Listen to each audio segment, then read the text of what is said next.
OMG! Pinas delikado na lalo nang nalubog sa utang. BBM Tamba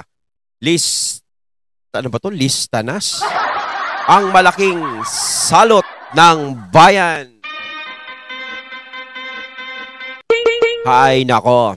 Ayan, syempre itong balitang ating matutunghayan ngayon ay nagbula kay Pinoy News TV. At ito po ang inyong lingkod na si BT na magbibigay ng reaksyon at komento dito sa video na ating matutunghayan ngayon. At huwag na natin pagtagalin at sabay-sabay na nating panoorin ang laman ng video na hatid sa atin ni Pinoy News TV at bibigyan natin ng reaksyon ang balitang ito. Pasok! Ngayon po, sa latest po na utang ng Pilipinas. Ito na po ang utang ng Pilipinas. Ayan, ano yung utang? Ayan, syempre bago natin simulan ang videong ito, nais ko nga pala magbigay ng credits dito sa boses na madidinig natin ngayon at bibigyan ng reaksyon. Walang iba kundi si Sir Badong Arateles. Ayan, syempre credits po Sir Badong Arateles at syempre supportahan nyo din ang kanyang channel mga katunay pagpatuloy natin. Tapos ikumpara natin kung magkano yung iniwan ni Tatay Digong na utang. Ayan. Okay. So ang utang po ng Pilipinas ngayon ay 16.09 trillion. Ayan, ang utang ng Pilipinas ay 16 ba yun? Ng Pilipinas ngayon ay 16.09 trillion. 0.09 trillion. 16.09 trillion ang utang ng Pilipinas ngayon.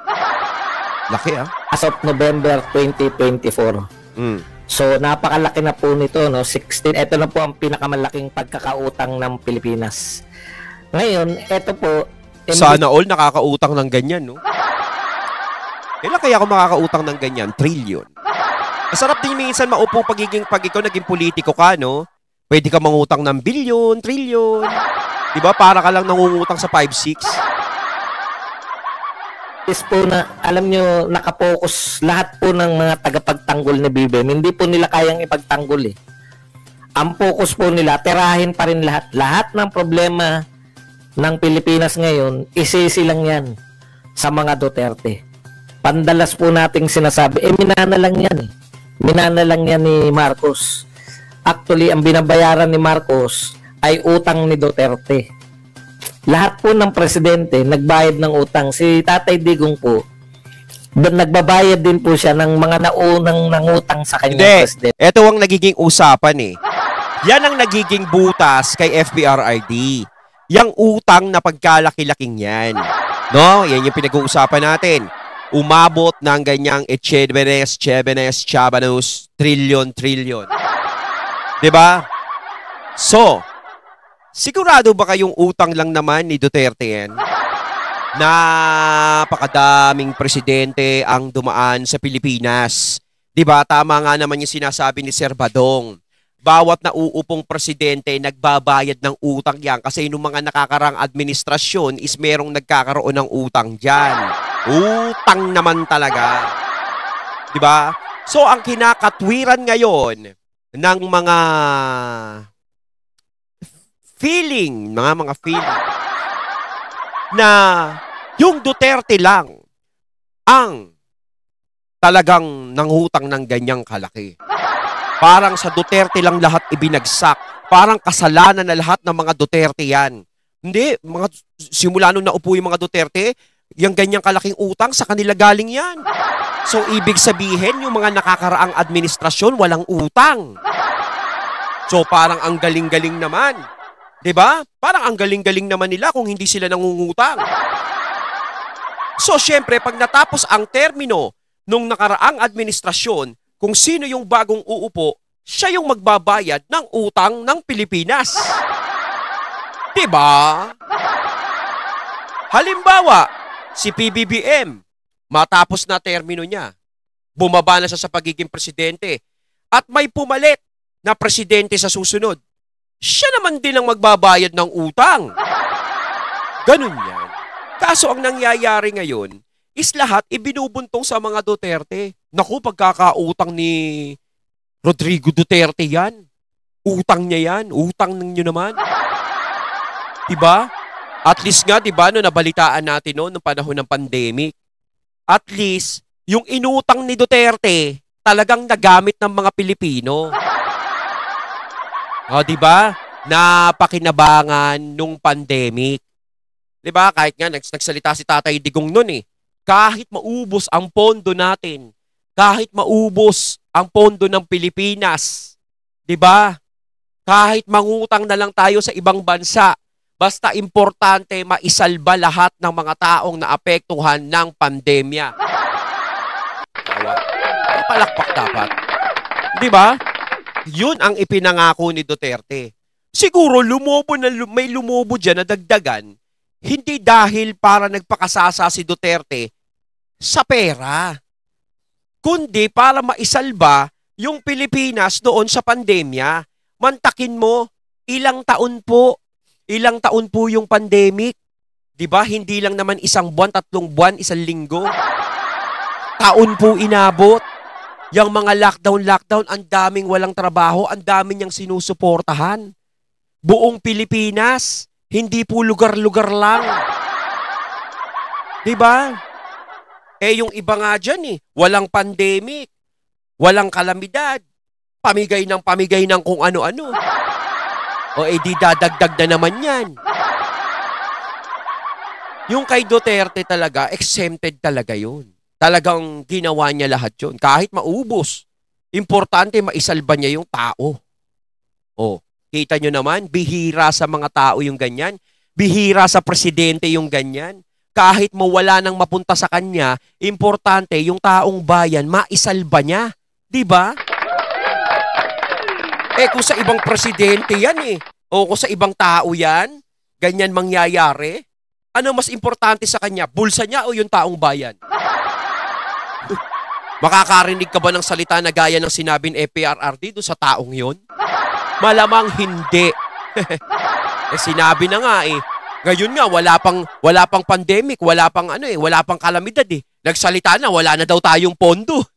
Wala na tayong emergency fund paano pa pag dumating yung pandemic? Di ba balot na lang tayo sa banig? Tapos mararanasan natin kumain ng putik. Kaya nga ako naiinis doon sa mga ihudip. Nako, yung mga online seller pasensya na kayo, alam ko naghahanap buhay lang kayo. Pero sana naman nilalagay nyo sa lugar. Yung nabalitaan nila na may pandemic na namang paparating, yung mga walang yan, nagbebenta ng face mask. Habang may nakalagay pa sa caption, habang maaga pa, habang mura pa, bumili na kayo. Diba mga damuho? Kundi ba naman mga sandamukal na tanga? Doon ako nang gigigil. Imbis na ipagdasal nyo na wag tumuloy yung pandemic dito sa buong bansa, sa buong Pilipinas, nagne-negosyo na kayo. Akala nyo ba, kapag nagkaroon tayo na katulad ng pandemic noong 2020, akala nyo ba may pondo pa tayong gagamitin? Akala nyo ba may matatanggap pa kayong ayuda buwan-buwan? Mga siraulo, wala. Wala kayong matatanggap. Ako na nagsasabi sa inyo. 101% clear. Wala. Kaya nyo bang magtiis na kumain ng lupa at buhangin?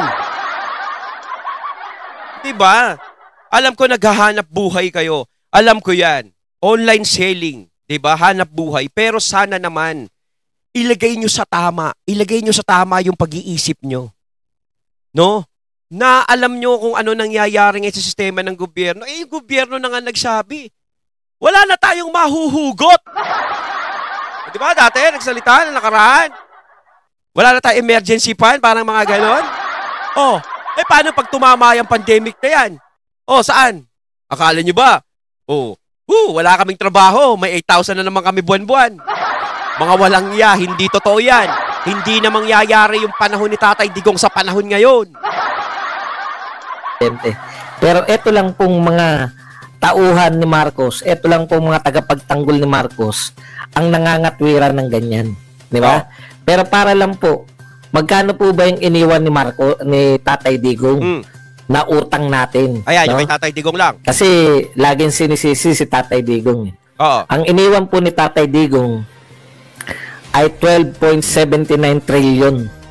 Okay. 12.79 so magkano trillion. po diyan sa 12.79 trillion ang kay Tatay Digong. Hindi naman po sa kanya Oh, yan hindi lahat. sa kanya diba? lahat yan. So, ang nautang po ni Tatay Digong, so ibig sabihin, so far, mahigit 3 trilyon na po ang naidagdag ni Pangulong Marcos. 2 taon at kalahati pa lang, 3 taon na po ang naidadagdag ni Pangulong Marcos. So, may naidagdag na namang utang. Yung kumbaga nabawasan na, may nadadagdag na naman. Eh nga sinasabi, kada termino, nauupo yung presidente dyan, siguradong magkakaroon ng utang ang Pilipinas. Diba? At babayaran naman ang babayaran nung presidente ngayon, nung nakaupo ngayon. Hindi naman presidente, syempre, hindi naman niya, pera din naman ng taong bayan yung pinambabayad niya eh. Okay lang sana kung walang nautang, at hindi nadagdagan yung utang, pwede nyong ikatwiran na yan naman ay nagbabayad lang si Marcos ng utang ni Duterte. Oo. Hindi po. Okay lang sana kung si Duterte ang presidente simula pa nung nag-uso ang presidente. 'Di ba? Hanggang sa bumaba si Duterte, pwede ibintang sa kanya 'yun. 'Di ba? Pero ang daming nagdaang presidente. Dagdagan na po ng mahigit 3 trilyon buhat nung umupo si Marcos. Yan, despite na tayo po ay nagbenta ng katakot-takot na ginto. Ayun. Na tayo po ay nag-privatize ng NAIA operation. So, billion-billion din po ang binayad na San Miguel Corporation. Despite na nagbenta... Nasaan na ba yung mga gintong yan? Nakapagbenta ng ginto. Nasaan yung ginto? Anong nangyari? Naintriga ako dyan sa gintong yan, ha? Tayo ng mga ari-arian. Despite na tayo po ay nag-privatize, no?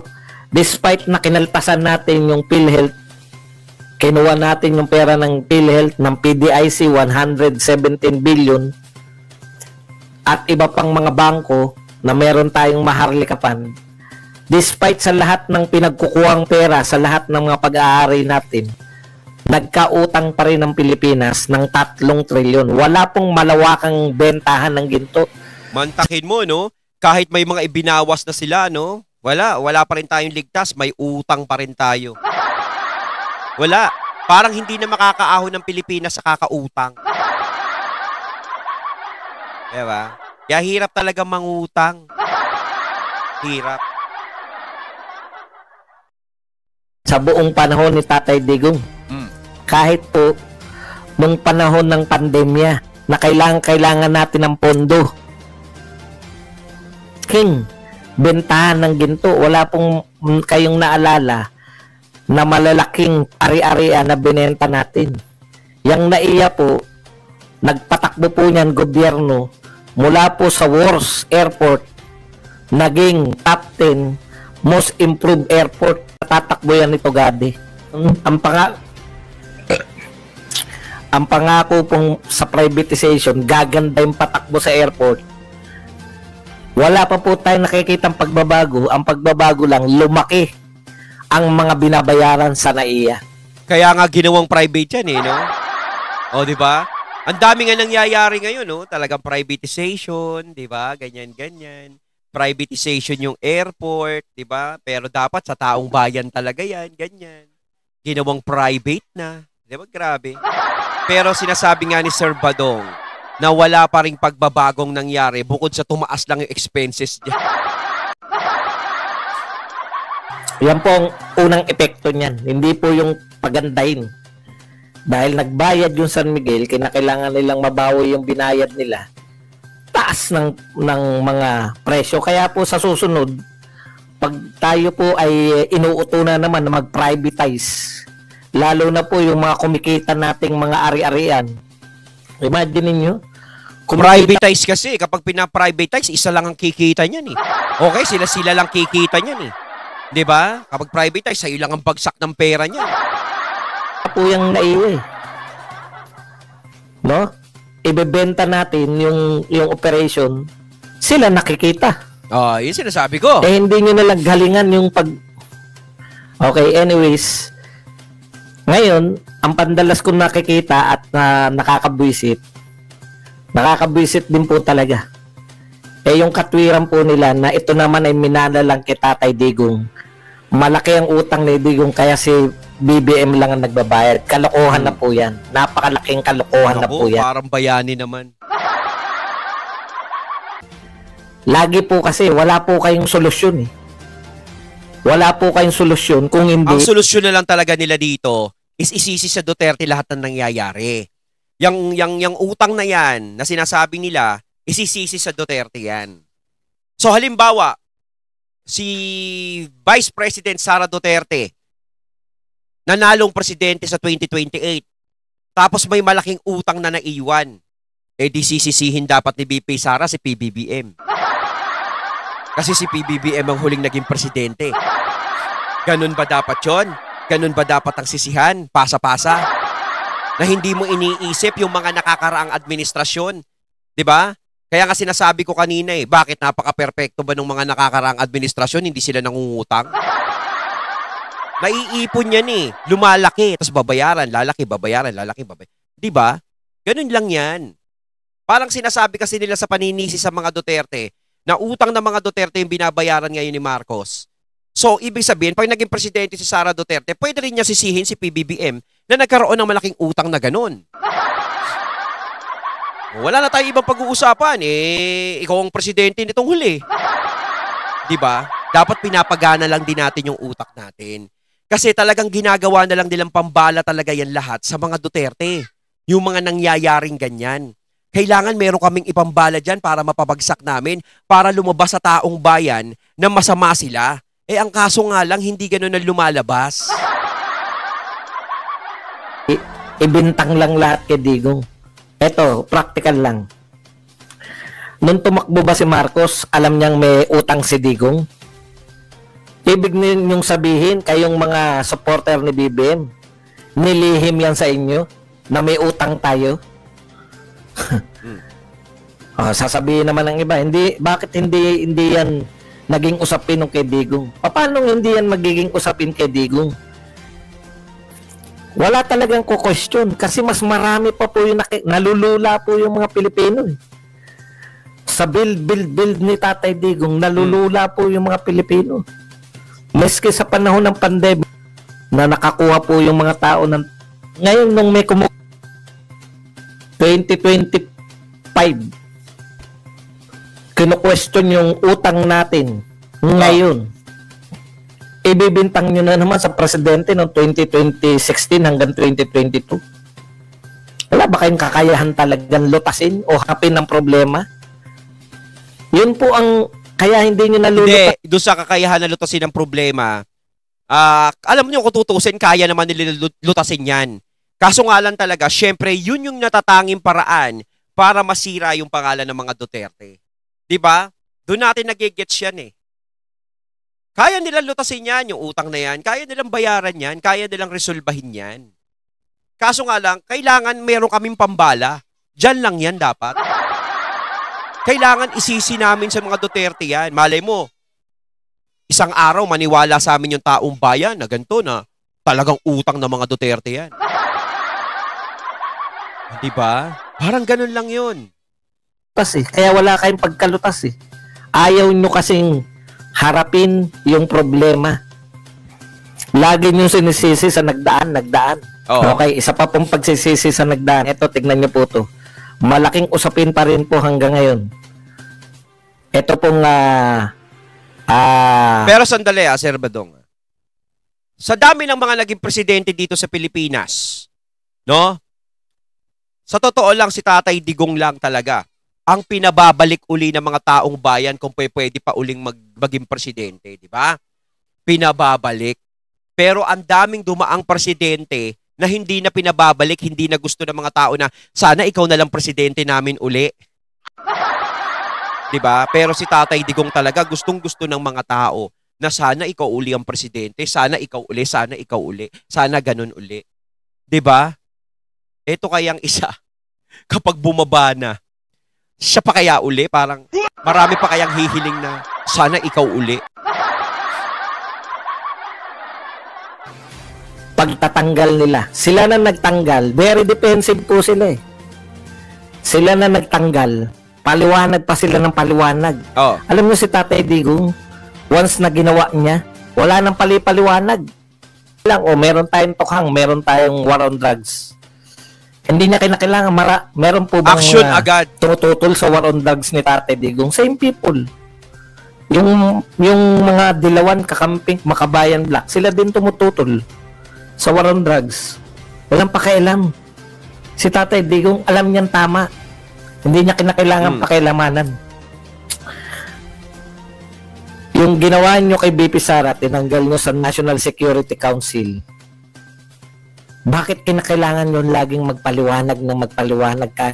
Pagkada may babatikos, paliwanag. Bakit? Ang gusto namin resulta ng National Security Council nang wala na si BP Sara, wala na si Tatay Digong, wala na yung mga dating presidente. Kasi si Tatay Digong, kaya kami tahimik sa war on drugs. Walang umaangal noon, maliban sa mga ilang maiingay na kaya naman sagutin. Nakita namin yung resulta ng war on drugs. Ngayon, tinanggal nyo si BP Sara. Nawala na ba tayo ng problema sa security? Ang problema sa inyo, ayaw nyo harapin yung tunay nating problema. Ang tunay nating problema, nagpapatrolya ang Chinese Coast Guard, yung malalaking Chinese Coast Guard sa pag-aari natin. Tapos sasabihin natin, amin yan, bakit kayo nagpapatrolya? Ang tunay na problema natin sa national security, nagdadagdag tayo ng kalaban. Yung dati na nating kakampi, China, panahon ni Duterte, kakampi natin yung China, walang nagaganap na bombahan ng tubig, walang nagaganap na butasan ng mga bangka, rubber boats natin hindi binubutas, nakakapangisda yung ating mga mangingisda. Hindi po kami nagsabi niyan. Hindi nga, di ba? Okay na yung relasyon ng Pilipinas noon tsaka ng China eh. So syempre hindi pa rin mawawala na medyo binubuli pa rin ng China yung Pilipinas. Pero hindi naman yung nagiging ganito kalala. 'Di ba? Kumbaga nakukuha naman sa diplomasya. Malayang nakakapangisda nga naman yung mga mangingisda natin doon sa West Philippines, sa 'di ba? Wala namang nangyayaring puwersahan na ganyan sa nangyayari ngayon. 'Di ba? Pero ngayon, 'di ba, sa pagmamatigas natin dahil sa pagmamatapang natin, nandun tayo, yung mga Pilipino matatapang talaga yan eh. Lalaban talaga yan, lalong-lalo na sa sumasakop sa kung anong pag-aari natin. Pero dapat sa mga ganitong sitwasyon, kailangan marunong tayong makiramdam. Kailangan natin gamitin ang utak natin, hindi puro tapang. Kasi kapag puro tapang ang ginamit natin, walang mangyayari. Kailangan isipin mo muna, kung kakalabanin ba namin tong Chinang to, is kaya ba namin? Siyempre, alam naman nating lahat na hindi natin kaya ang China kung tayo lang. 'Di ba? Alam naman natin ang lalakas ng mga gamit niyan. O parang sa away lang yan eh. 10 ang kalaban mo. Mag-isa ka lang. O, anong gusto mo? Lalabanan mo yung 10. Tapos ikaw lang mag-isa. O makakapitas ka ng 2 pero kayang-kaya ka itumba ng 8, 'di ba? Eh di baliwala rin, hindi mo ginamit yung utak mo. O, 'di ba? Paano ngayon yan kung inaaway ka nila? Di sayawin mo yung tugtog na ginagawa nila. Di sakyan mo sila. Diba? Pero pag nakakuha ka ng pagkakataon na sakaling lumakas ka, saka mo sila balikan, isa-isa. Ganun lang yan. Diba? Pero sa ngayon, alam nating hindi pa natin kaya. Diba? Kaya wala tayong magagawa kundi sumayaw sa tugtog. Pwede naman natin na ipaglaban ang sarili nating teritoryo sa maayos na paraan. 'Di ba? Wag natin silang sabayan sa ganun. 'Di ba? Pwede natin ganun ang gawin. Si Tatay Digong nga nagawa niya eh. Na ipaglaban niya yung sarili nating dagat, sarili nating yan, yung West Philippine Sea, sa sarili niyang pamamaraan, hindi nagkakaroon ng puwersahan na ganyan. 'Di ba? Bakit hindi ganun ang gawin ngayon? Na wala pang madadamay ng mga inosente kasi kapag tayo nag-igting yung pakikipaglaban natin ng ganyan, at talaga nagmamatigas tayo, syempre talagang hindi natin ibibigay yan. 'Di ba? Hindi natin ibibigay, teritoryo natin yan eh. Wala bang ibang paraan para mapag-usapan ng maayos yan? 'Di ba? Maraming paraan. 'Di ba? Kasi kung ayaw mo, marami kang dahilan eh. Kung may paraan ka, kung gusto mo, may paraan ka talaga. Yun pong mga mangingisda mismo. Okay na eh. Oo. Okay na tayo. Nun. Wala nang Bro, problema. sa pakikipagkaibigan natin sa China. Ako hindi ako pro-China. No, hindi ako pro-China. Ang sinusuportahan ko lang sa China yung yung feng shui nila. Pero wala akong pakialam diyan sa China. 'Di ba? Yung feng shui, nakikiano tayo, syempre mga laki-laki nila. Pero yung tungkol sa diyan, galit ako diyan, yung pananakop na mali yan. Pero alam nating hindi natin kaya. Kaya dapat gumawa tayo ng paraan kung paano natin sila masasakyan at 'di ba? Kung paano tayo makakagalaw ng maayos, 'di ba? Nang hindi nagkakaroon ng malaking problema. Nag-ano kayo? Bigla yung inaway yung China. Bigla tayo nagmatapang sa Tokis. Tokis lang naman tapang natin. Inaway natin yung China kasi kakampi daw natin ng Amerika. Nagbigay ng suporta yung Amerika. Lang yan na yan. Nanalo si Donald Trump. Alay ko. Difference na yung China tsaka Amerika. So paano ngayon niya? Wala tayong magagawa ngayon kundi makipag-friends na sa China. Natin tinukis na tinapangan yung China. Ano ngayon nangyayari sa atin? Mayroon tayong problema sa national security. At hindi po Duterte ang punot dulo ng ating problema sa national security. Pero yung paglutas ninyo, tanggalin yan Duterte sa National Security Council. Ano na lutas nun? Ayun, natating nato ngayon ang video na nagbula kay Pinoy News Updates at syempre nato ngayon natin ang boses na yon na nagbula kay Sir Badong Arateles. Kayo mga katunay, anong masasabi nyo tungkol dito? Comment lang po kayo sa comment box. So once again, I'm BT and I'm out. Peace.